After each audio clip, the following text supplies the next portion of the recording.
Welcome back to The Gloves Are Off. It's time for us to get into Offside Onside. Now, Canadians in a little bit of a slide, and this is where I got the idea for this segment. Jacques Martin kind of gave him a bag skate, pretty much. They were supposed to have Sunday off, had him at the rink at 8 a.m., and they just skated.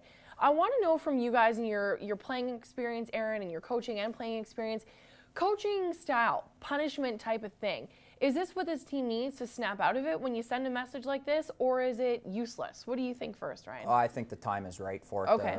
They've been shut out at least two, maybe three times very recent. You know, heading down the stretch run here and into the playoffs, I think the time was right for them to get their attention a little bit, and the time is right to snap them out of it. Do you like physical punishments when you were playing? No. No? Why not? It's a lot of hard work.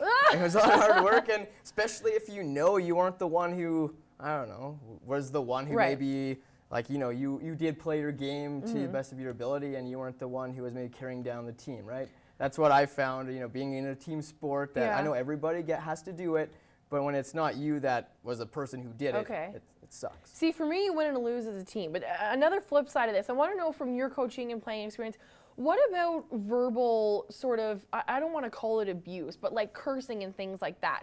To me, I didn't mind if my coach was cursing at like a general situation. Oh, this is effing BS. But when it's right at me, it's like, if you catch another effing ball like that, I'm going to have your effing ass on the next plane back to Canada. You won't know what the F hit you. And I was like, whoa.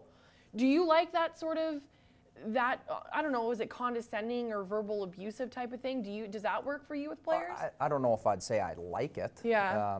But again, I think it's a part and it's a cue to get someone's attention. Okay. If it's constant and 24 hours a day, and every time you see your coach in every situation, you just start to tune it out. No different if you go the exact opposite degree and it's a coach that's always right, mellow, doesn't show any excitement, then it starts to get pretty plain and pretty old as well. But I think, like anything, there's a time and place for it to grab their attention. Did it work for you when you were playing if somebody chewed you out? No. No?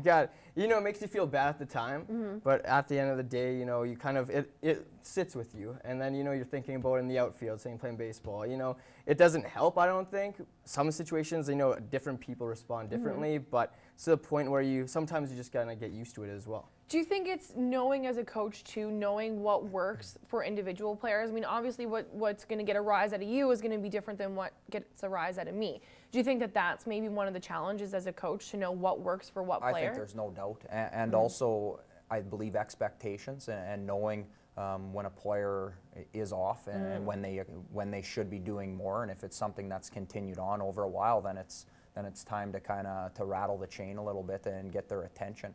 Okay. All right. Well, I like that one. I like the offside onside today. But we got to get to sound off because we got to give you your chance to shine here, Ryan, after kicking Shrek's butt. So stay tuned. Sound off is coming up in The Gloves Are Off.